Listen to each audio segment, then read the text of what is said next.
যদি কেউ থাকেন দয়া করে লজ্জাবোধ না করে অবশ্যই হাত উঠান।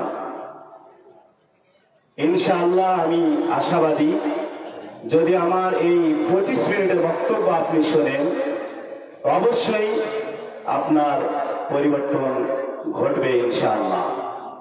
হাত উঠান কে কে নামাজ পড়েন না, দয়া করে। কে কে নামাজ পড়েন না, দয়া করে হাত উঠান। 3 জন, এইদিকে 3 জন, 4 জন, 5, হাত উঠান। পিছন দিকে বোঝা যাচ্ছে না, হাত উঠান না, লজ্জা করছেন কেন? যদি আপনার সংশোধন হয়ে যায়, এর থেকে আর ভালো কিছু হতে পারে?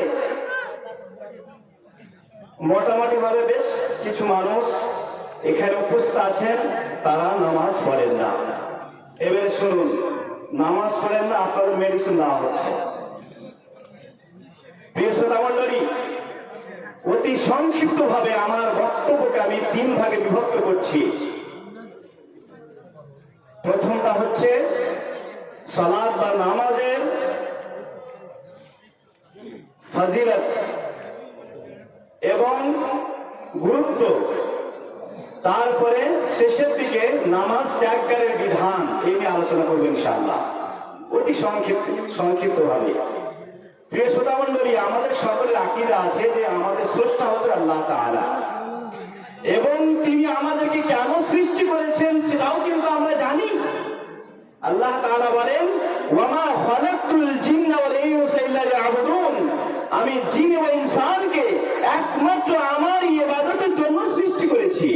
পৃথিবীর বুকে আল্লাহ তাআলা আমাদের সকলকে প্রেরণ করেছেন, পাঠিয়েছেন কেন? তিনার ইবাদতের বাস্তবায়নের জন্য, তিনার ইবাদতকে বাস্তবায়নের জন্য পাঠিয়েছেন। তারপরেও যদি সেই মহান স্রষ্টা আল্লাহ তাআলাকে আমরা স্মরণ না করি, তিনার যদি ইবাদত না করি, তাহলে আমরা কত হতভাগা মানুষ আমি আপনাদের আলোচনা করছি, অবশ্যই বুঝতে পারবেন। প্রিয় শ্রোতা মণ্ডলী, আমার বক্তব্যের প্রথম ভাগ হচ্ছে নামাজের গুরুত্ব। ইসলামে যে নামাজের কতটা গুরুত্ব আছে একটু ভালোভাবে শুনুন। নামাজ এমন একটা গুরুত্বপূর্ণ ইবাদত যার বর্ণনা আল কোরআনুল কারীমের মধ্যে সব থেকে বেশি এসেছে। নামাজের কথা আল কোরআনুল কারীমের মধ্যে সব থেকে বেশি আল্লাহ তাআলা করেছেন। নামাজ এমন একটা গুরুত্বপূর্ণ ইবাদত, কিয়ামতের দিবসে সর্বপ্রথমে নামাজের প্রত্যেকটা ব্যক্তির হিসাব নেওয়া হবে। হাদিসে বলা হয়েছে, আউয়ালু মা ইউহাসু বিহিল আবদু ইয়াউমাল কিয়ামাতি আস-সালাহ, ফাইন সালুহাত সালুহা সাইরু আমালি ওয়া ইন ফাসাদাত ফাসাদা সাইরু আমালি। কিয়ামতের দিবসে সর্বপ্রথমে নামাজের হিসাব নেওয়া হবে প্রত্যেকটি বান্দার। কোন ব্যক্তির যদি নামাজ সঠিক হয়ে যায়, তাহলে তার বাকি সমস্ত আমল সঠিক হয়ে যাবে, গৃহীত হবে। আর কাউরে যদি নামাজ গৃহীত না হয়, অ্যাকসেপ্ট না হয়, তাহলে তার সমস্ত ভালো আমল আল্লাহ তাআলার কাছে অ্যাকসেপ্ট হবে না। নামাজটা হচ্ছে এমন একটা গুরুত্বপূর্ণ ইবাদত। নামাজ এমন একটা গুরুত্বপূর্ণ ইবাদত, রাসূলুল্লাহ সাল্লাল্লাহু আলাইহি ওয়াসাল্লাম পৃথিবীর মুখ থেকে চলে যাচ্ছেন, আল্লাহ তাআলার পক্ষ থেকে অর্ডার এসেছে, পৃথিবীতে বেঁচে থাকার আর কোনো অবকাশ নেই। শেষ মুহূর্তে, অন্তিম মুহূর্তে রাসূলুল্লাহ সাল্লাল্লাহু আলাইহি ওয়াসাল্লামের পবিত্র মুখ থেকে যেই কথা বের হচ্ছে সেটা কি? আস-সালাহ আস-সালাহ ওয়া মা মালাকাত আইমানুকুম, হে বিশ্ববাসী, তোমরা নামাজকে, সালাতকে আঁকড়ে ধরে থাকবে এবং তোমাদের দাস দাসী তাদের সঙ্গে সৎ ব্যবহার করবে। উম্মে সালামা রাদিয়াল্লাহু তাআলা আনহা তিনি বলছেন, كان آخر كلام النبي صلى الله عليه وسلم الصلاة الصلاة وما ملكت أيمانكم। রাসূলুল্লাহ সাল্লাল্লাহু আলাইহি ওয়াসাল্লামের শেষ বাক্য ছিল নামাজ নামাজ, এবং তোমাদের দাস দাসীদের খেয়াল রাখবে, যত্ন রাখবে। এটা ছিল রাসূল সাল্লাল্লাহু আলাইহি ওয়াসাল্লামের শেষ বাক্য। নামাজ এমন একটা গুরুত্বপূর্ণ ইবাদত, একে ইসলামের 5টি স্তম্ভের মধ্যে শাহাদাতের পরে পরে নামাজের কথা বলা হয়েছে। বুনিয়াল ইসলাম আলা খামস, শাহাদাতু লা ইলাহা ইল্লাল্লাহ ওয়া আন্না মুহাম্মাদার আবদুহু ওয়া রাসূলুহু ওয়া ইকামিস সালাহ ওয়া ইতাইজ যাকাত ওয়া সাওমি রমাদান ওয়া হজ্জ বাইতুল্লাহিল হারাম। নামাজ এমন একটা গুরুত্বপূর্ণ ইবাদত, কিয়ামতের দিবসে ফায়সালা হয়ে যাবে। জান্নাতীরা জান্নাতে যাবেন, জাহান্নামীরা জাহান্নামে যাবে। ওই জান্নাতীরা জাহান্নামীদেরকে জিজ্ঞাসা করবেন, ফি জান্নাতি ইয়াতাসাআলুন আনিল মুজরিমিন মা সালাকাকুম ফি সাকার ক্বালু লাম নাকু মিনাল মুসাল্লিন। জান্নাতীরা জাহান্নামীদেরকে, অপরাধীদেরকে, পাপী ব্যক্তিদেরকে জিজ্ঞাসা করবেন, কি ব্যাপার তোমরা আজকে জাহান্নামে কেন? জাহান্নামে আসার কারণটা কি? সেই জাহান্নামীরা, পাপীরা, অপরাধী ব্যক্তিরা উত্তর দেবে, জবাব দিবে, লাম নাকু মিনাল মুসাল্লিন, আমরা পৃথিবীর বুকে নামাজই ছিলাম না, নামাজ না পড়ার কারণে আমাদেরকে জাহান্নামে আসতে হয়েছে। নামাজ এমন একটা গুরুত্বপূর্ণ ইবাদত, কোন অবস্থাতেই মাপ নেই, নামাজ পড়তেই হবে, পড়তেই হবে। বিখ্যাত সাহাবী ইমরান বিন হুসাইন রাদিয়াল্লাহু তাআলা আনহু বলছেন, রাসূলুল্লাহ সাল্লাল্লাহু আলাইহি সাল্লামকে আমি বললাম, কানাতি বাওয়াসির ফাসালতু নবী সাল্লাল্লাহু আলাইহি সাল্লাম, আমাকে বাওয়াসিরের রোগ হয়েছিল, আমি বাওয়াসিরের অসুখে ভুগছিলাম। রাসূল সাল্লাল্লাহু আলাইহি সাল্লামকে জিজ্ঞাসা করলাম, আমার করণীয় কি? রাসূল সাল্লাল্লাহু আলাইহি সাল্লাম বললেন, সাল্লি কাইমান ফাইলাম তাস্তাতি' ফাকাইদান ফাইলাম তাস্তাতি' ফাআলা জামবিন, দাঁড়িয়ে দাঁড়িয়ে নামাজ পড়ো। দাঁড়িয়ে দাঁড়িয়ে নামাজ পড়তে না পারলে বসে বসে পড়ো, বসে বসে নামাজ পড়তে না পারলে শুয়ে শুয়ে কাত হয়ে পড়ো। অন্য হাদিস এসেছে ইশারা ইঙ্গিতের মাধ্যম দিয়ে নামাজ পড়ো। নামাজ কোন অবস্থাতেই মাপ নেই, কোন অবস্থাতেই মাপ নেই।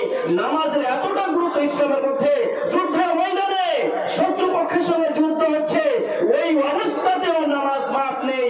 যুদ্ধ চলছে, নামাজ চলবে, কোন অবস্থাতেই মাপ নেই।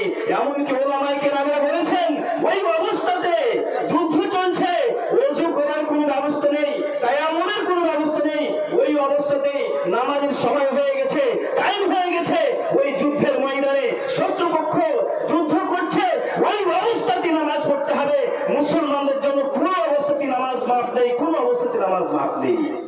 নামাজের কতটা গুরুত্ব বুঝতে পারছেন? যারা পড়েন না, বুঝুন নামাজের কতটা গুরুত্ব দেওয়া হয়েছে ইসলামের মধ্যে। নামাজ না পড়লে মুসলমান থাকা যায় না। শেষের দিকে আমি বলবো, যারা নামাজ পড়ে না তারা কখনোই মুসলমান হতে পারে না। তারা মুসলমান নয়, তারা অমুসলিম, মুশরিক, কাফির। কারণ তারা নামাজ পড়ে না, তার স্রষ্টা আল্লাহ তাআলাকে অস্বীকার করেছে, বিশ্বাস করেনি বলেই তো নামাজ পড়ে না।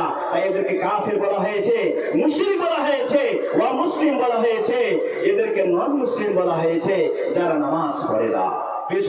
আসুন কয়েকটি হাদিস শুনাই, নামাজের কতটা ফজিলত ইসলামের মধ্যে রাখা হয়েছে। রাসূল সাল্লাল্লাহু আলাইহি সাল্লাম বলেছেন, আরাইতুম লাও আন্না নাহারান বিবাবি আহাদিকুম ইয়াগতাসিলু ফীহি কুল্লা ইয়াওমিন 5 মাররাত হাল ইয়াবকা মিন দারানিহি শাই? ক্বালু লা ইয়াবকা মিন দারানিহি শাই।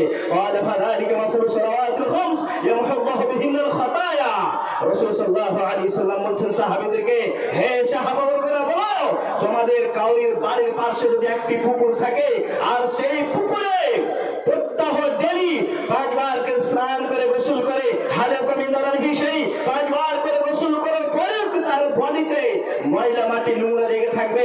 সাহাবায়ে কেরামরা বললেন, লা কমিন্দারান হিসেবে, আল্লাহ রাসূল, কোন ব্যক্তি যদি 5 বার করে গোসল করে তারপরে তার বডিতে ময়লা মাটি কেমন করে লেগে থাকতে পারে? কখনোই থাকবে না।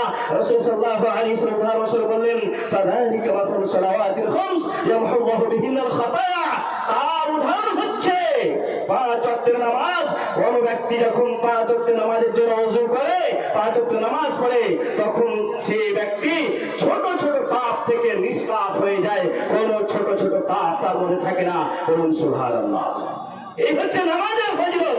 নামাজের ফজিলত সম্বন্ধে আরো হাদিস শোনাই। রাসূল সাল্লাল্লাহু আলাইহি সাল্লাম বলেছেন, تحترقون فإذا صليتم الصبح غسلتها ثم تحترقون فإذا صليتم الظهر غسلتها ثم تحترقون فإذا صليتم العصر غسلتها ثم تحترقون فإذا صليتم المغرب غسلتها ثم تحترقون فإذا صليتم العشاء غسلتها ثم تنامون فلا يكتب عليكم حتى تستيقظوا। তাবরানীর হাদিস। ইমাম আলবানী সাহেব সহিহ তারগীব ওয়া তারহিব হাদিসটিকে সহিহ বলেছেন। হাদিসের অর্থ রাসূল সাল্লাল্লাহু আলাইহি সাল্লাম বলেছেন, তাহতারিকু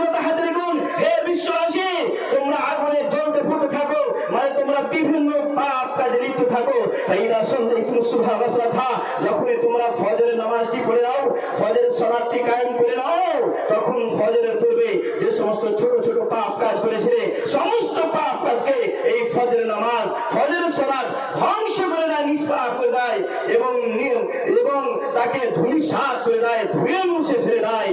ওইরূপ ফাইদা সাল্লাইতুম যুহরা ওয়াসলাতহা, ফজর থেকে নিয়ে জোহর পর্যন্ত তোমরা বিভিন্ন ছোট ছোট পাপ কাজে লিপ্ত থাকো।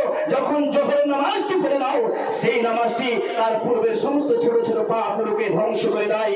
ফাইদা সাল্লাইতুম আল-আসরা ওয়াসলাতহা, তারপরে জোহর থেকে আসর পর্যন্ত বিভিন্ন ছোট ছোট পাপ কাজ করো।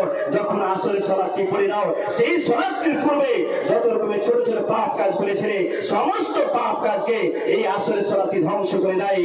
তোমরা তাহাজ্জুদ ফাইদা সাল্লাইতুমুল মাগরিব ওয়াসলাতহা, আসর থেকে মাগরিব পর্যন্ত বিভিন্ন পাপ কাজে লিপ্ত থাকো। যখনই মাগরিবের নামাজটি পড়ে নাও, সেই নামাজটি তার পূর্বের সমস্ত পাপগুলোকে ধ্বংস করে দেয়। তোমরা তাহাজ্জুদ ফাইদা সাল্লাইতুল ইশা ওয়াসলাতহা, মাগরিব থেকে নিয়ে ইশা পর্যন্ত বিভিন্ন পাপ কাজে লিপ্ত থাকো। যখন ইশার সালাতটি পড়ে নাও, সেই সালাতটি তার পূর্বের সমস্ত ছোট ছোট পাপগুলোকে ধ্বংস করে দেয়। তোমরা তানামুন ফালা ইত্তাবা আলাইকুম হাত্তা তাস্তাইকিনু, তারপরে ইশার পরে তোমরা ঘুমিয়ে যাও, আর কোন পাপ লেখা হয় না। আবার পাপ লেখা হবে ফজর থেকে শুরু হয়। নামাজের কতটা ফজিলত রাসূল সাল্লাল্লাহু আলাইহি ওয়াসাল্লাম হাদিসের মধ্যে বলেন, ইন্নাল মুসলিমা ইউসাল্লি ওয়া খাতায়াহু মারফুআতুন আলা রাসিহি কুল্লামা সাজাদা তাহাত আনহু ফায়াফরুগু মিন সালাতিহি ওয়া ক্বাদ তাহাতাত আনহু খাতায়াহু। কোন মুসলিম ব্যক্তি, নামাজি ব্যক্তি যখন নামাজে দাঁড়ায়, যখন সালাত পড়তে দাঁড়ায়, তখন তার ছোট ছোট সমস্ত পাপগুলোকে মাথায় রাখা হয়। যখনই সালাতে দাঁড়ায়, তার ছোট ছোট পাপগুলোকে মাথায় রাখা হয়। কুল্লামা সাজাদা তাহাত আনহু, যখনই সেই মুসলিম ব্যক্তি, মুসল্লি ব্যক্তি সাজদায় যায়, সাজদায় যাওয়া মাত্রই তার মাথাতে যেহেতু পাপগুলি রাখা হয়েছে, সাজদায় গেছে, এখন তার পাপগুলি সেই সাজদার অবস্থাতে ঝরে যায়।